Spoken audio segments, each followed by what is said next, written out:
Yeah, we'll go ahead and get started. So we'll let people kind of trickle in over time. People are a little late. That's okay too.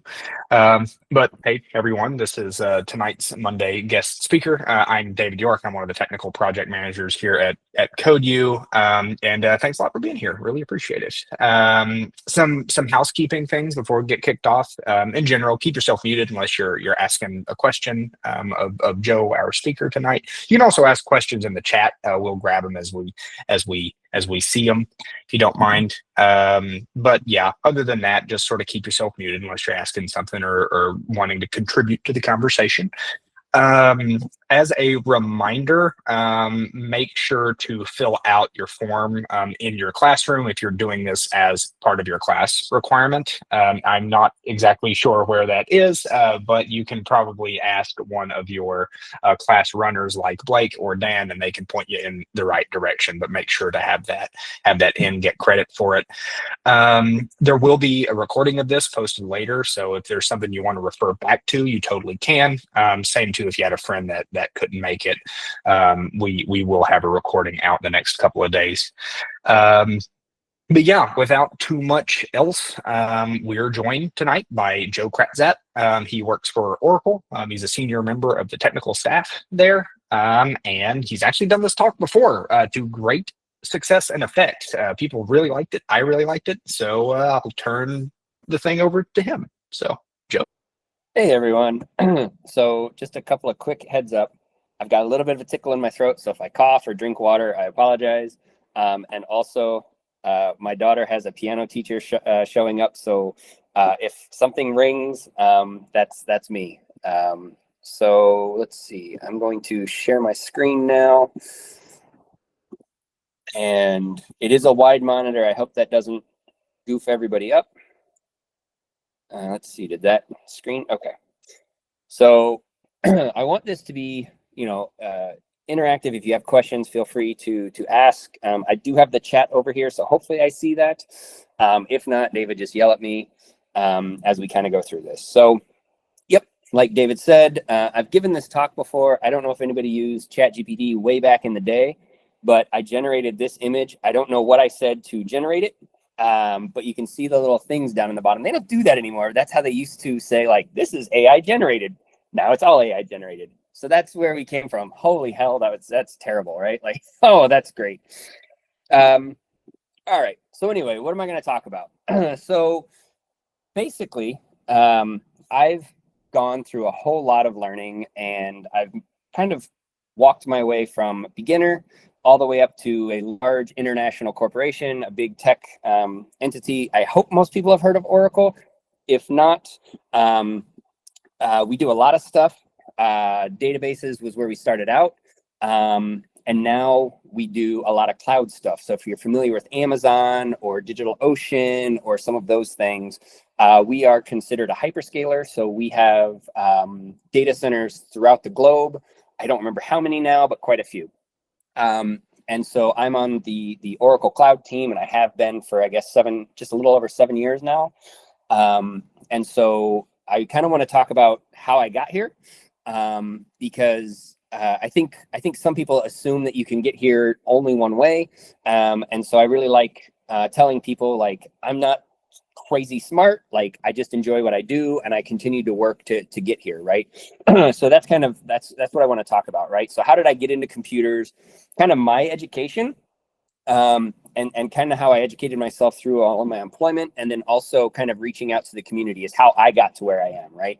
So I don't know how that's going to work for you all, but like, how did we get into tech? How can we, educate ourselves and explore? How do we get a job? Like, that's a hard one, but more importantly, how do we keep that job? So the other thing that I'm going to harp on, hopefully constantly, is building those connections to help you get your next job and keep your next job, right? So those are kind of the things that I want to talk about today. So, like I said, past Joe was interested in computers in 5th grade, right? We were all there, I'm assuming, right? Not at all, right? So I decided to figure out, like, hey, these computers are kind of neat. A lot of people started by learning video games and saying, hey, I want to learn how to build a video game. And I didn't really do that. I wasn't I like video games. I love video games, but I never wanted to make my own video game. I wanted to build websites or chat. Well, this is back in the day of AOL Instant Messenger. So I wanted to build a chat system, things like that, right? So I built home networks in my house in high school. I was a real cool kid. So I built large networks and I did a bunch of that kind of stuff. And so throughout my high school, I was able to do some out of school activities. So I got my not my master's, I'm sorry, my MCSE, which is Microsoft certification in high school. So that really kind of helped propel me into, hey, I can do this stuff. And seeing other people at my own age kind of doing the same thing, right? So then I went to college and I did the whole college CS thing, which was great. But I actually learned a lot by doing side projects and poking around on things on my own. I had a lot of buddies that went through computer science. They either dropped out or stopped doing it because I think the passion really wasn't there and they really didn't play around with it enough. So that was one thing that I did throughout my collegiate career was I was building stuff and doing things on the side just to learn and poke around, right? They were dumb projects, little things that didn't matter. Nobody ever paid me for them, but I was able to continue doing little side projects and little things to grow my education. And then after that, I went to IUPUI. They have a master's called human computer interaction. So I really like the way that people interact with computers and like it's not just keyboards. And this really helped me kind of learn how to do web interface and make things look nice. Sorry, that's me. So I wanted to learn how to make things good for users and make it not stink, right? And this is right around the time iOS came out. So I got to play around doing iOS development and building applications and things like that. And so I kind of parlayed that into my next career, which was actually building web apps and things like that. So that's kind of how I educated myself, was through the traditional route. But I know many people, especially at Oracle, who did not go the traditional route, have no actual CS degree, and just autodidactic may be the correct word, but we're self-starting, self-learning, right? So it's pretty impressive, and that's why I love this field and this career. You don't have to go the traditional route, and you can kind of do what you want. So during some of this stuff, I've worked at a lot of companies. Company names don't really matter. But some of the projects that I've been able to work on and build have been really interesting and really cool. And to me, I think I'd rather work on interesting, cool projects than work at a name, right? So I use Oracle because it gives me prestige, like, oh boy. But working on cool projects has been kind of a thing that I try to focus on. So years ago, I worked on a project called eCall Doctor. Silly name, I get it. But what it did was, in the middle of the night when a doctor got a call from a patient, it said, hey, open this app and it will connect you to their data. So one of the reasons that I found this so cool was because in the middle of the night, a doctor woke up, was going to prescribe the calling patient some medicine, decided to open the app, and immediately saw they were allergic to this medicine. It was actually going to be deadly for this individual. And so I love this project because officially on my resume, I can say my code saved a life. so I love calling that one out and putting that one on there. It's silly, but it was my kind of first foray into building iOS projects and building mobile applications. And I think some of those kind of projects, to me anyway, really get me excited, as opposed to, I'm going to build another WordPress site. Okay, very cool. Like, I want to build interesting things. The next really fun one that I was able to work on was this. It is the silliest thing I've ever worked on, I promise you, but I loved it. It was called Edwin the Duck. they don't. It's the company's defunct now, but it was a rubber duck that had Bluetooth in it and a speaker, and it was targeted to little kids. And basically, from your app, you could turn on certain sounds, you could turn on lights, you could turn all these things on. But what was so interesting was, at the time, I just had my daughter, so I was able to test it on her and build with passion a whole lot of extra stuff the customer and client never actually asked for.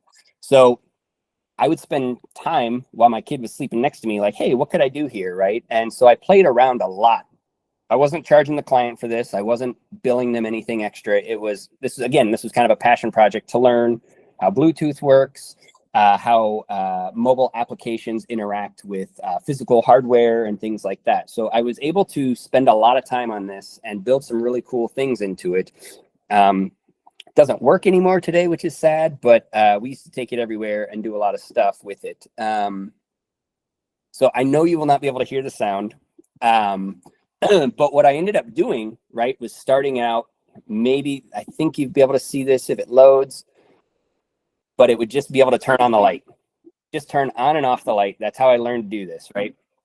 And you can see my bed there right next to the where the kid was sleeping. And so I was kind of learning to do this. And then I parlayed that into much more complex. I don't know if you can see the UI, much more complex. Designer helped with it. It wasn't just me. It was a team of us, but it could play different sounds. You could scale up and scale up the light, scale down the sounds, all that kind of stuff. And again, you can't hear it, so I apologize. But it's a really simple app that didn't do a whole lot. However, a lot of really loved it. So helpful. I loved it because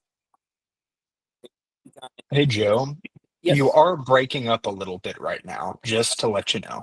it was the sound. Sorry. So the sound was speaking over.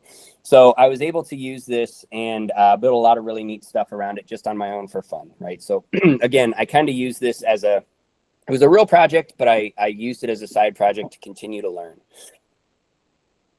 So, and I'm going to turn down the volume again because it's got a little sound. But this was right around the time that Alexa came out. And I was like, I wonder, could I like have Alexa talk to this silly little duck and do something, right?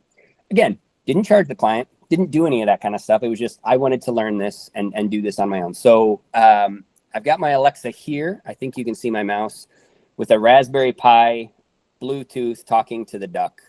And again, you can't really hear anything, but I say, hey, Alexa, turn Edwin the duck on.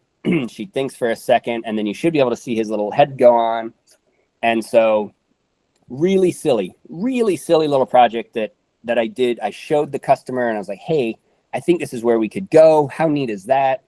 And they were like, yeah, whatever, doesn't matter. And I, threw that project away. I've never touched it again, but it was a really fun project.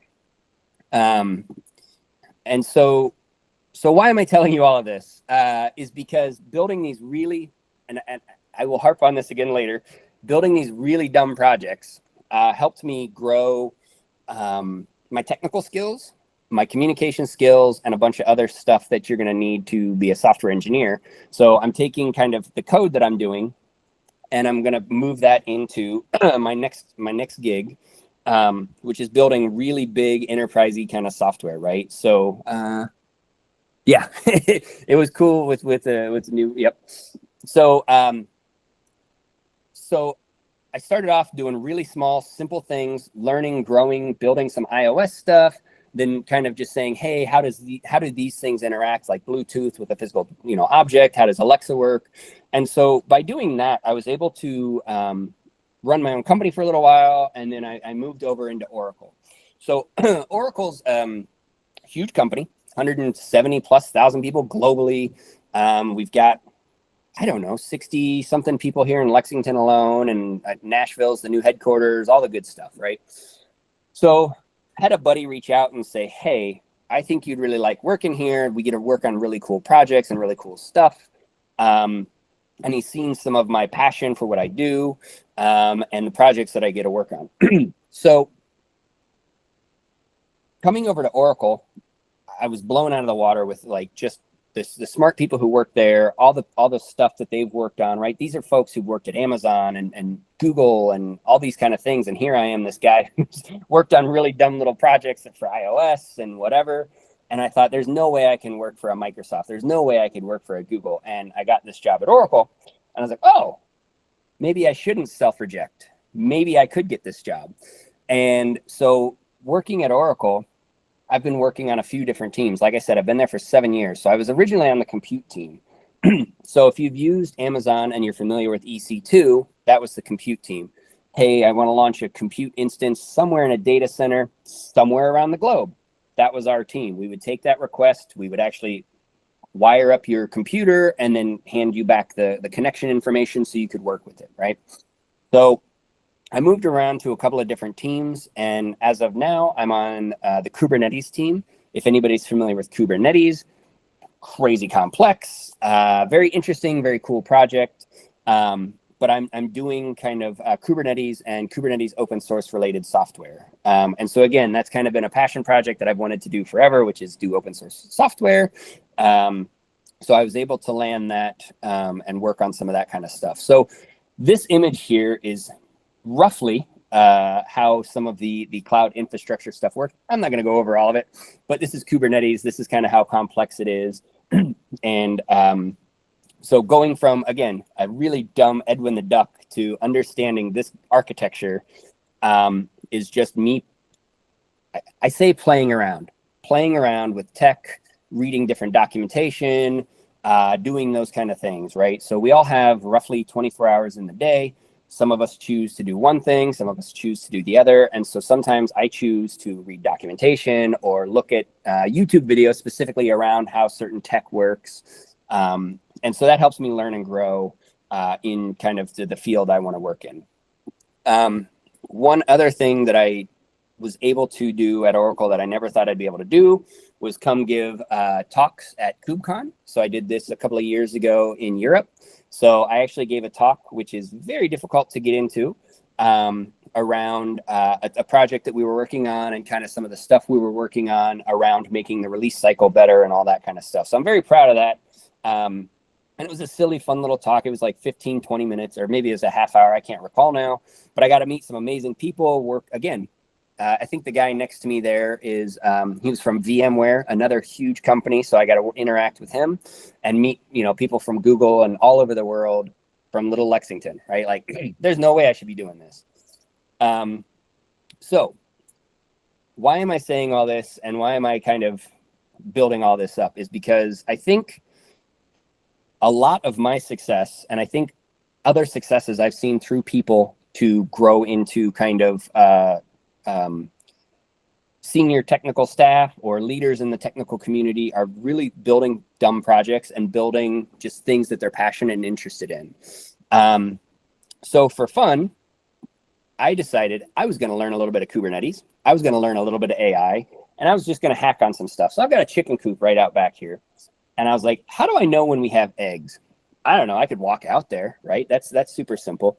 But instead, I was like, what if I put a little camera and a Raspberry Pi out there and I figured out how to get the Wi-Fi to work, and it would take a picture and I would train it. I would train the AI to take a picture and say, is there an egg? Is there not an egg? This project never came to fruition. It was constantly saying there's eggs when there's chicken poop. There was constantly saying there was eggs when there's chickens. So it did not work at all. However, I had a lot of fun setting up the clients and the servers. I had a lot of fun setting up the Python and using PyTorch and learning a lot of those kind of things on my own. Now, will anything ever come of this? I don't know. Maybe, maybe not. AI is real hot right now, so I have some knowledge of how it works, but not enough. But one of the things that I try to harp on a lot is building dumb projects leads to building useful projects later. So if you can work on little things right now, I promise you down the road, they will pay off dividends to get you to where you want to go in this career.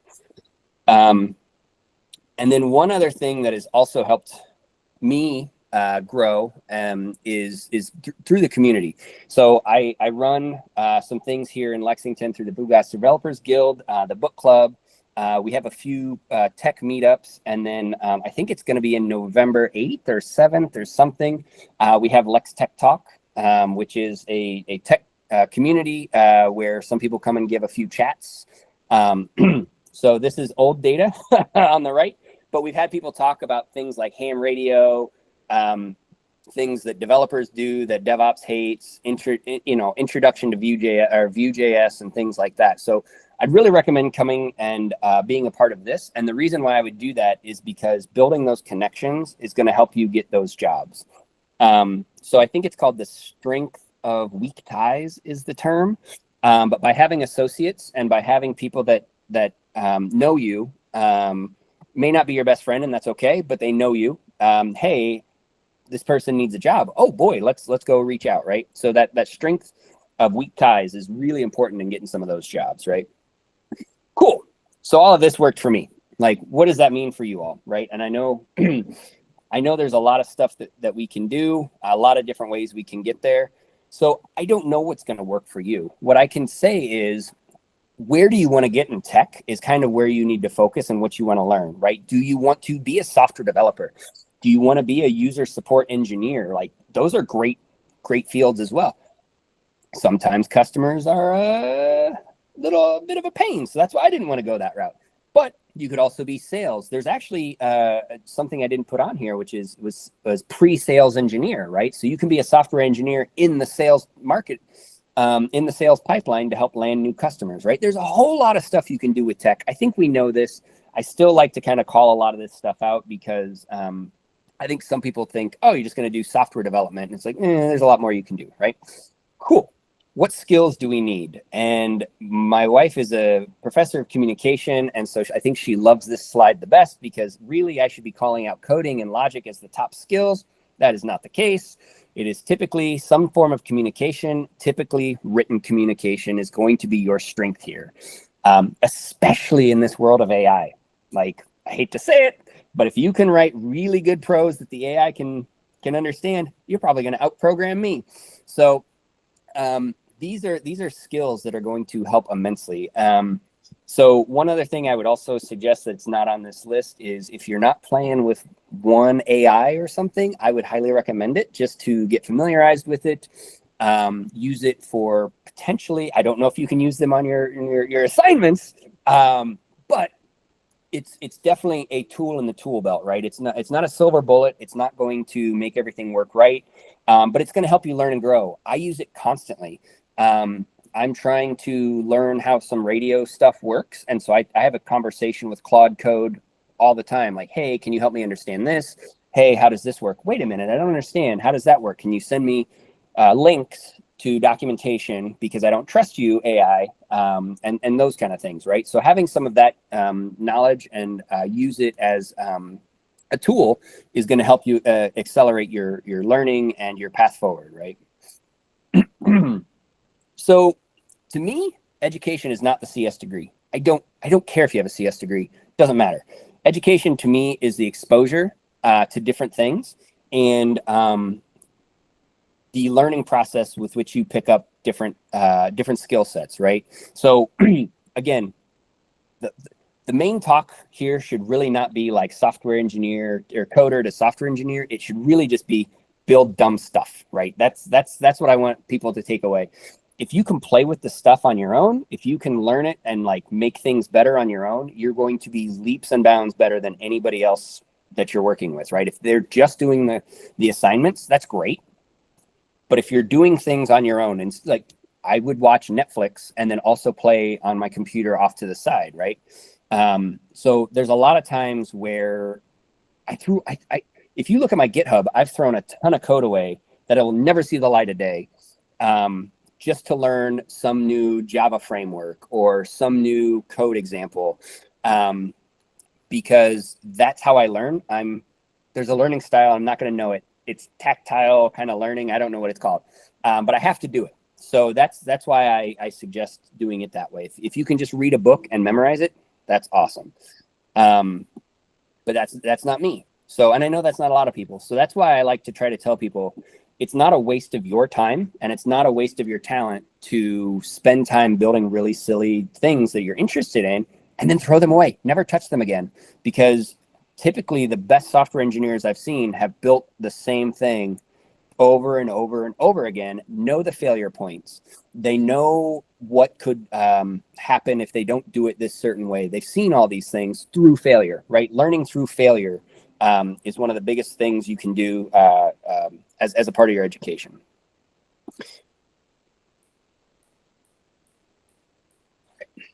So, how do we find a job? I don't know. That's such a hard one to answer. What I can say is through connections will probably be your best bet.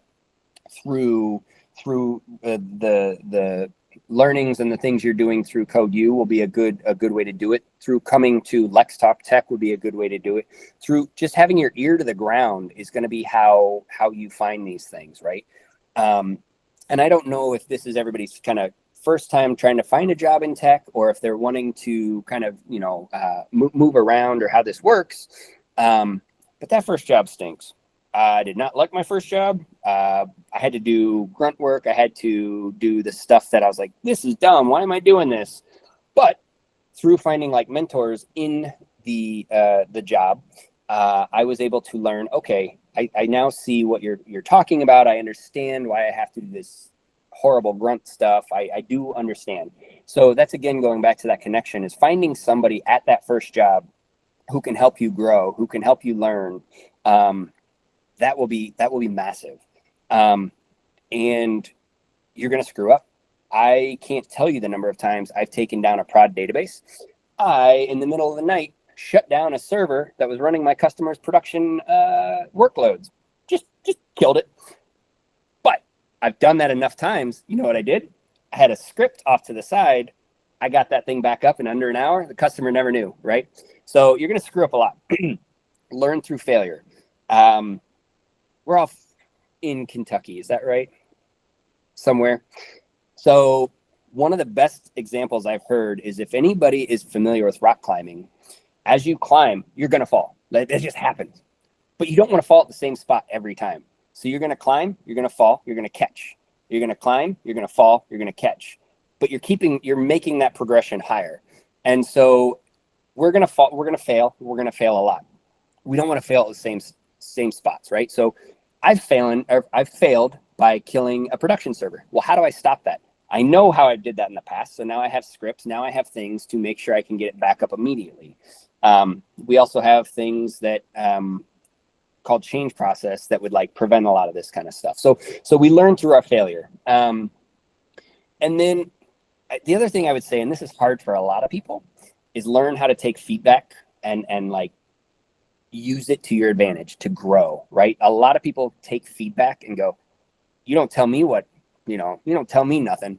And I'm that person too. So I get that. So oppositional defiance disorder is fully like, I'm right there. So taking this feedback and saying, okay, how can I get better? How can I learn? How can I grow through a mentorship, through your manager, through just people in general next to you, right? Your coworkers. That's going to be helpful. And then the last thing I would say is, again, that first job might stink, and that's okay. And a lot of times you just want to quit. So the hard thing is, a lot of people want to quit and go somewhere else because they assume the grass is going to be greener. We all know that's not true. So one of the things that I like to try to do is not run away from a problem, but rather run towards an opportunity. So I've left a few of, like I said, I've been at Oracle. I've jumped a couple of different teams. The reason I've left was not because the team stunk. It was because I had this opportunity to do something that I wanted to do that I think would challenge me. And so I've moved a few times, but that's been kind of my guiding light on when and where to move, right? So again, real quick, just building connections. Like, you just got to meet lots of people. I don't know how to say it any more than that. You just got to meet lots of people. They're going to help you find jobs later. They're going to help you grow your career and help you grow as a person. Obviously you want to find good people to meet. But by meeting a lot of people, that's how you're going to do that. Right. So again, I think it's called the strength of weak ties. I really like that phrase. But having those connections will grow your career and grow you as an individual. So one of the things I like to do is save a bunch of quotes, because I am not amazing with words. So I like to kind of have all these quotes to help me kind of think through as I'm going through stuff. So the first major one is, making useless stuff often leads to making useful ones. That I can't harp on that enough. Building really silly things, you're going to get better. You're going to get stronger. It's like going to the gym, right? Lifting 20-pound weights, that's dumb. But then you can lift really cool things later. I don't know. You're going to fail. There's no way around it. Failure makes you move forward. It pushes you, right? And then the big one that I try to teach my kids, because it took me a really long time to learn, is like hard work scares me. Like it scares a lot of people. I don't want to work hard. I just want to do fun things. So hard work is just the sum of daily efforts. And so again, going back to building dumb stuff, spending 30 minutes a day, that's not a lot, but you can get a whole lot done in 30 minutes every day, 7 days a week. Do an hour and you're getting double that, right? I think Bill Gates did 1 hour a day reading a book, and he's crushed a ton of books every year, right? So I think that is one of the bigger, takeaways too, is just spending a little bit of time, not spending 6 hours a day building something, but like half hour a day, an hour a day over 7 days, over a month is going to really add up, and you're going to have some really cool projects. So just making sure you're making progress every day is going to be of importance. So some is more than none. If you can do some of the work, if you can do half hour a day, that's way more than zero.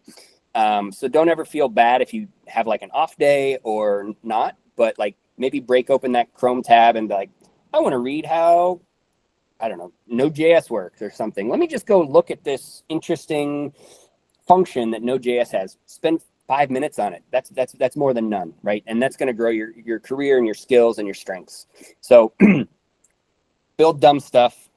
Don't worry about, working hard. Just put some effort into it every day, and some is more than none.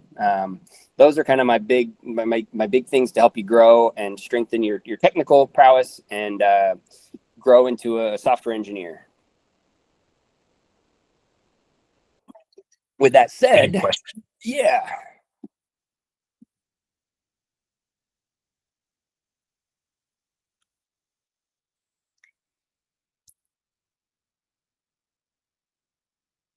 I don't know if I'll just leave the screen up, I guess. That's fine. I was going to say too, if you are in the Lexington area, the Bluegrass Developers Guild, something that Joe helps organize, has a great Slack channel that you can join. If you want to know how to join this, you can DM me on Slack, and I can give you the right links and stuff. But 100% join that. It is really great. A lot of good events, a lot of cool people. Yep.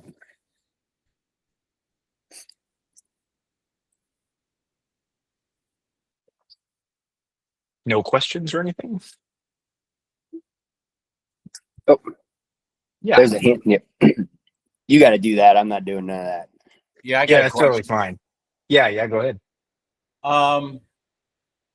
So you mentioned, what was that about an AI? Play with it, AI tool to get better at it.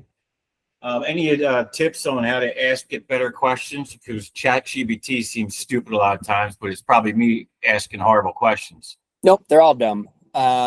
So the thing you want to do, and I know this sounds super like cliche because they've been saying it for like the last five years or something with this AI stuff.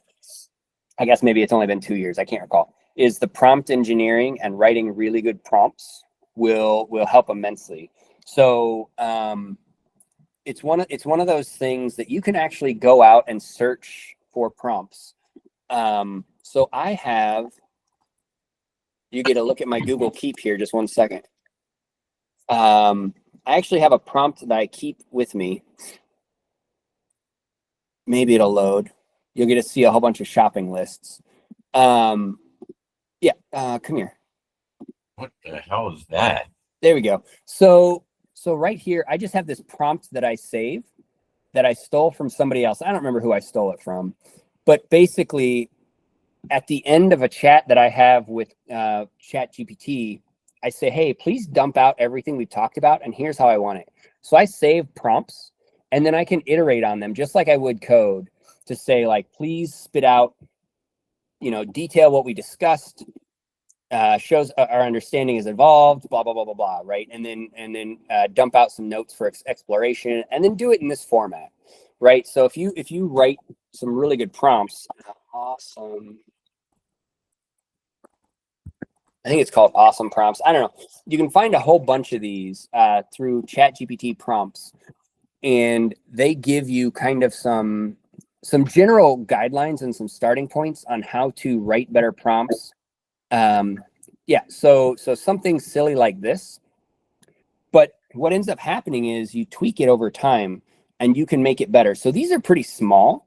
We actually have prompts that we share inside Oracle that are massive, like 2 pages that we feed into the AI to say, like, here's what you need to do.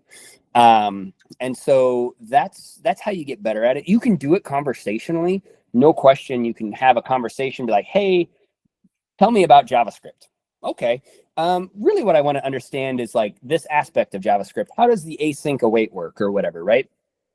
So what you could do instead to short circuit all that is have a prompt that says, hey, you're a software engineer who understands JavaScript really well. We're discussing async awaits. What I want you to do is to define async awaits for me, but I want you to also link out to official JavaScript documentation for every response that you give me so I can also go research, right? Just something like that would help start that conversation and be a little bit more useful, because the AI will make things up. It's a probability engine is all it is. The next probabilistic word is going to be I, and then go, and then to the store, right? That makes sense probabilistically. So that's kind of what it's doing. So it doesn't really have knowledge necessarily. So having some general prompts to say, like, this is how I want you to work. This is this is how I want you to respond, helps immensely to get to those next steps and makes it actually useful.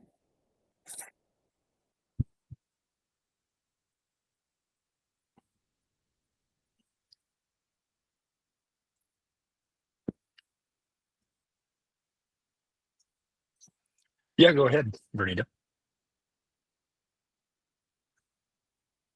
You are muted. Yeah, I know. I was trying to hit the button and I didn't hit. So you were talking about, like, basically, like, the whole thing about doing something, building it. Don't be afraid to do something that you're basically it's not gonna really work. Like, it's a fail. It could be a failure. Yeah. Do you have have you ever had a point where do you just keep working on it till you're frustrated to the point, or do you have like I don't know how you would recommend somebody to know, like, when do you quit or when do you decide to scrap something and start over? Because it's so frustrating to get to that kind of point, and then there's that perfectionism. I'm over here going, but I need to fix it. Yeah. So that's a great question, right? Because you want it to be good, you want it to do things. So I typically set my own success criteria to say, I want it to be able to do X, nothing more, just X. And so that is kind of what I shoot for. My outlook, and this is silly, but it works for me. I have a lot of crutches that I use to, like, self-propel myself, to get myself to move forward. And one of my crutches is I set the bar low, because once I've passed that bar, I feel really successful, and then I'll continue on, right? So if I set that bar low to say, all right, I want to learn this Java framework. I just want to be able to read in config files and then output them in the Java framework, right? That's it. That's all I want to do. That's so simple. Okay, so now I have a config file.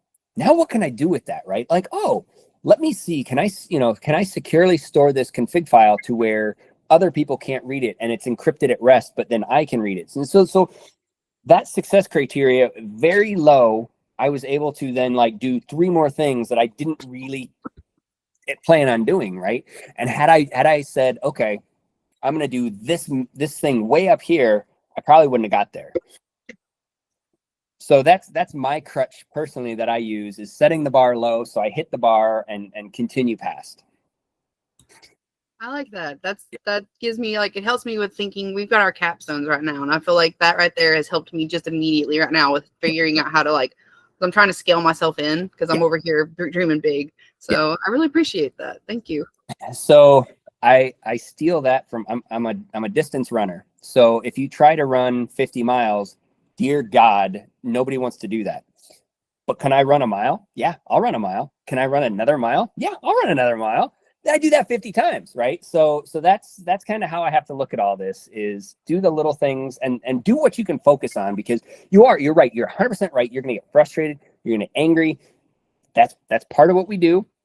I'll give a quick case in point. I used to teach, one bite at a time. That's exactly right. So I used to teach an intro to database class at UK, and I had a student who was working on a database query, couldn't get it to work. She raised her hand. I came over. I helped. We couldn't get it to work. I stood there for 5 minutes looking at the code. I laugh and I say, we were missing a semicolon right there. And I walked away. Well, I got an email later. Hey, professor, that was really mean that you laughed in my face, because I'm learning this stuff. I don't know it. You shouldn't laugh at me. And I was like, whoa. No. I've been doing this for 15 years. I was laughing at the situation because I should have spotted that immediately. And if you cannot laugh during your frustration, this career just doesn't work, because you're fighting a pedantic savant. These computers are incredibly smart, but they're the dumbest things you're ever going to work with. Yep, it is always a semicolon. Yeah, Kristen, go ahead. Hi. So, we are getting ready to choose our pathways this week, and I am brand new to all of this. I mean, I can play computer. I'm the go-to IT person whenever, at work. Well, I used to work in an office. And I can do things that way. I have a natural ability to do analysis. I love statistics and things. But I'm also creative with the writing. I like to write. And I've done sales and marketing most of my career. So having said all that, I don't know what pathway to do, but my question is, no idea. So, if you're looking at web development and then you're looking at the software development pathways that we have, because I think the software one's the C#, I think maybe. Okay. But do you? Yeah, that's correct. Doing web dev first, then maybe taking the software one, or does it matter? Or I don't know. So I think the way I look at a lot of things that I do in life is, if it's interesting, you're going to work harder at it. So I think you've got to kind of choose what is of more interest to you. The web dev of it's going to, I'm just making a guess here. I really don't know. The web dev is going to be like building a website with some buttons and some logins and stuff like that. The C# kind of side is going to possibly be more like, hey, I want to write some actual statistics software or things of that nature, right? Like if you like stats and you like the math kind of stuff, back end kind of stuff. Well, not necessarily math. Oh, yeah, well, okay. But I think a lot of people tend to forget, right? The most powerful software language in the world is still Excel, right? Like that is the number one used programming language in the world. It's not a language, but Excel macros are still one of the most powerful languages that people use, right? So I think the answer to your question, is I don't know, but whatever's of interest to you and what is going to motivate you to continue doing this is probably what you want to choose. So I was really interested in writing just back-end kind of software stuff, like, hey, how can I pass messages back and forth between two computers? I think that's really interesting. And then I started moving into the web dev side of things, right? And saying, hey, how can I make it to where a human can log in and then talk to this computer over here and that kind of thing. So there's multiple different ways you can get to the same path through computing. And so the really fun bit is it's kind of a choose your own adventure. Yeah. For us indecisive people, that's not good. It's just real saying. hard. I get it. And that's and that's why I've jumped around in my career a bit. I've done iOS, I've done web, I've done embedded systems, right? And then now I'm doing cloud stuff. So it's all over the place. You're never going to be in the same spot forever. So let's say you choose C#, awesome. Let's say in a year you're like, wow, I should have gone web dev. Awesome. You can also do that. Right. And that's what I have to keep telling myself. I think I'm not married to kind of what I do, like what I pick right because there's always the options.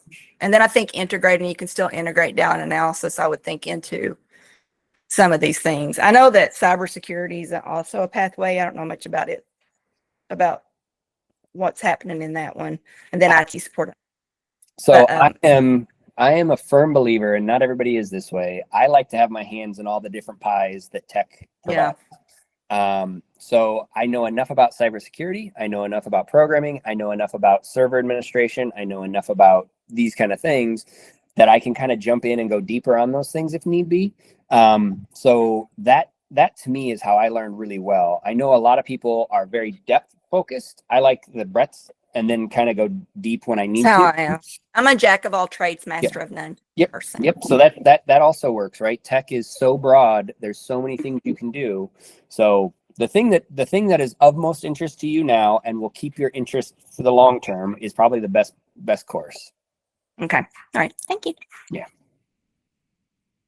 We do have a question from Shahina in the Q&A section. So what certifications would you recommend to help getting into data analytics or like getting a data engineer job? I don't know. I don't know a lot about certifications, to be honest with you. I do know that they will help. They are some places require it, some places don't. Kind of like a computer science degree. Some places require it, some places don't.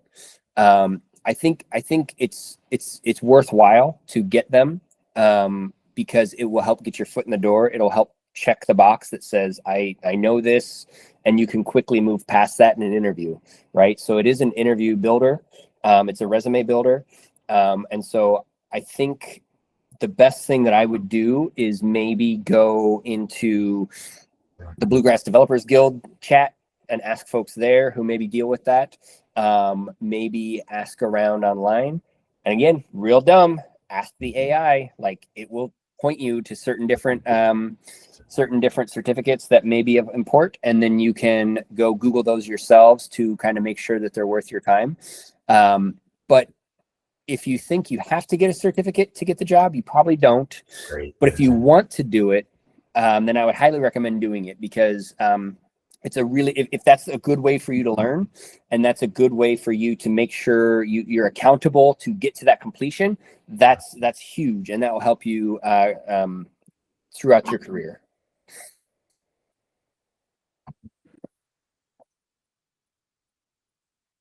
Yeah, Kristen. Wait, man. I know. I'm sorry. I'm on fire tonight. Just joking. So, as far as in your area of what you're seeing professionally with the job market, is there a particular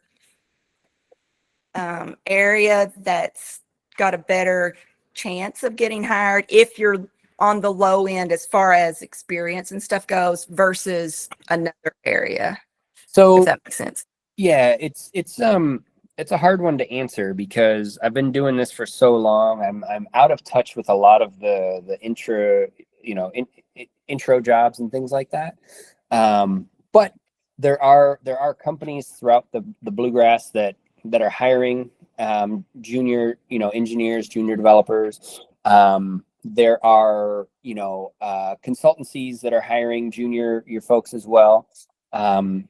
So where to best look is going to be it's going to be a hard one. I think, again, finding people that may have gone your same path who do have jobs is going to be a really good way to again build those connections, but also see other paths that I can't even mention right now because I've not done those, right? Like, my first job was a buddy said, "Hey, do you want to come work over at this company?" I was like, "Of course I do." And then I applied, and then they didn't hire me. And I was like, "Oh, shoot."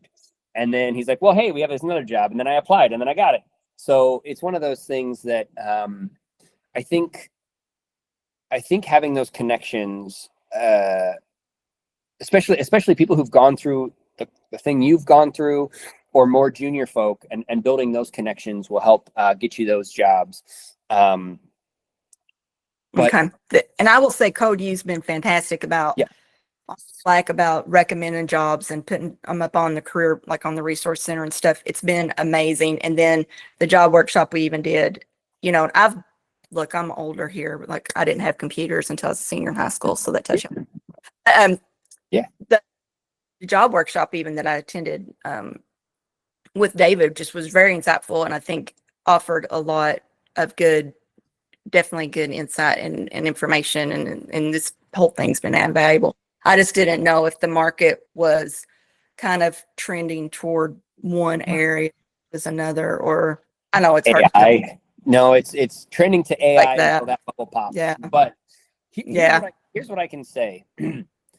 One thing that I hope you all take away from this is don't self-reject when you have the opportunity to apply to a thing that sounds of interest. They may be asking for 5 years of experience and you've got one. Don't self-reject. Send your resume anyway. Who cares? Like the worst they're gonna say is no, right? They're not gonna come to your house and like laugh at you and like that's You get a very nice rejection letter. well, sometimes you might not get anything, but No, that's true.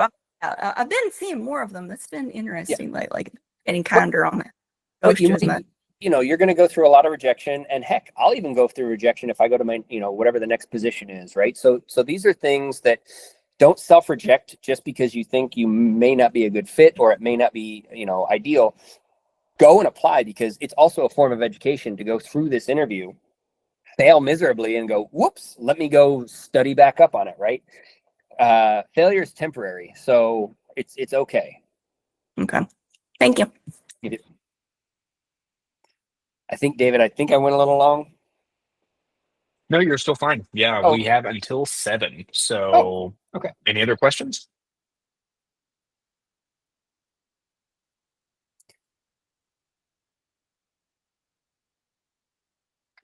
I did put the Bluegrass Developers Guild website in the channel, so if we see you guys come through, we'll definitely add you to that. But Shahina has a question. Shahina. Hey, so I want to ask, like, how is like cloud database different from on-prem database? Like, is there a lot of difference, or I don't know? Yeah, no, great question. So most of cloud stuff is going to be different than on-prem in the sense that it is managed by somebody else. You are paying more money to have more flexibility and more hands off on the management side of things. So for instance, I assume people have heard of or familiar with RDS, which is Amazon's, I don't know what RDS stands for. It's their database. So let's say you have a database and you're running out of room to store stuff. RDS, you can flip a little slider switch and go, hey, give me more terabytes, and it will do it. Whereas on-prem, you have to go, hey, give me more terabytes. And then you have to physically go and like do the thing and then like make sure it's spread across the entire, disk array of storage. So that's really why the cloud took off was Amazon realized that like everybody hates doing these things. And it's just so much easier for somebody with a laptop in their basement to scale up a database, scale up a server, and not have to run things locally, and have to find that white glove service to like help you with that, right? Amazon can do that. So the difference between on-prem and cloud, I just kind of think of it as managed. Who's managing what? So Amazon's managing, or Oracle's managing your cloud, your compute instances, your databases, whereas on-prem, either you're paying them to manage it or you're doing it yourself. Mm-hmm. Yeah, that makes sense. It's all running the same stuff. So if you're running Postgres in the cloud and Postgres there, it's the exact same Postgres. You just don't get some of the flexibility that you would have. All right. Yeah, because like always see a lot of, like when applying for jobs, so they need like cloud stuff. So we're still like in the process of, getting like learning the on-prem stuff and then the cloud stuff. So I was just thinking, okay, after this, like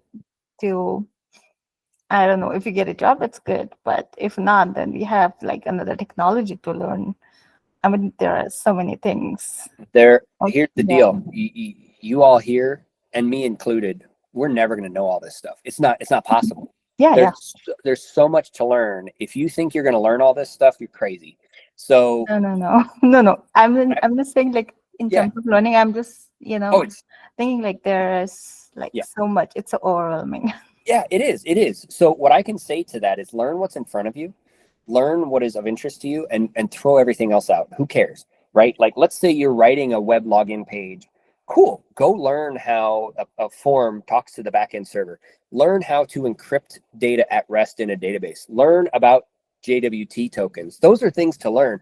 Don't worry about sharding a database and observability, because that is later. That's a different thing. Those are so many things to learn. So don't worry about learning everything. It's too much. Yeah. But as you're going through this, again, when you're building dumb little projects, you might run into some of those things. So if you're building a dumb little project and you go, oh, you know what? It'd be really neat to use the cloud. Cool. Amazon, Oracle, Google, Microsoft, they all offer free tiers. You should totally use them, and you should totally launch an instance and do stuff with it. Break it, throw it away, get a new one. Because that's the other nice thing about the cloud. I have broken more computers than most people here have probably ever had in their lives, right? Like, that's just how I've learned.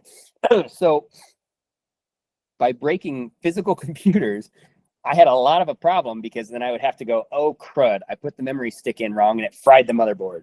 And then you go, oops, okay, well, I learned to not do that. Well, now I don't have to care, because it's all in the cloud, and I can break that server as many times as I want, shut it down, spin up a new one, and I'm ready to rock, right? Mhm. So I would recommend doing that. And I think somebody asked about certificates. That's also an option, right? A bunch of the cloud providers do have like developer certificates and those kind of things. Those are also useful and helpful, because they train you on how their cloud specifically works, but it does apply to a lot of the other clouds. So we do a lot of the same stuff that Amazon does, that Google does, that Microsoft does, to launch computers, set up networks, and attach, volumes and things like that. So all of those are applicable and useful, and you'll learn a lot of stuff through those as well. That makes sense. Thank you. Any other very last minute questions before you wrap up? I only have a couple of minutes left. Is anybody working on a really cool dumb project? No? Okay, you want to hear mine? My kids love Minecraft. So I was like, I'm going to learn more about Kubernetes. So I've got a Kubernetes cluster over here, just 2 servers in the back of my house that runs Minecraft. I have broken Minecraft so many times, learning how to like set up different things, and like making the Linux machine talk to the Nintendo Switch that also talks to their iPad. I don't understand how any of that works. So I'm setting up all this stuff, and I'm using the AI to do this. So I'm talking with Claude, being like, hey, why doesn't the iPad work with it? And it's like, oh, yeah, you can't use that. The iPad has to use a different version. But here's a proxy tunnel that you could set up to do this. And I'm like, I don't know what any of that means. Let's figure it out. So I've set that up. Guess what happened the next day? Totally broke. So the kids were bugging me, and they're like, hey, come fix this. I'm like, no, okay, I'll fix it. So I spent the next week upgrading everything, fixing it, and it finally worked again for another week, and then it broke. So I'm in a constant battle trying to figure this out and get this to work for these kids, because they're having an absolute blast with it. But I get to learn some of the interoperability, some different software packages, and some different things that I typically don't do at work. Again, none of this is applicable really to my work. We don't do Minecraft at work, but that is one of the things that I get to play with. And like, that to me is worth my time to set up and kind of learn some of that stuff. Honestly, I think that's a really good end point for tonight. That is a great ending. Thanks so much, Joe. Really appreciate you. You're great. Really appreciate you coming back. Please join the Bluegrass Developers Guild. We have a lot of cool people there, and we know you guys aren't scammers, so we'll totally let you in. That'd be great. But yeah, that's pretty much it for tonight. Let me know if you have any questions, and the recording will be up in a couple of days. So thanks a lot, everybody. Thank Bye. you. Thanks. Bye. Thanks. Bye.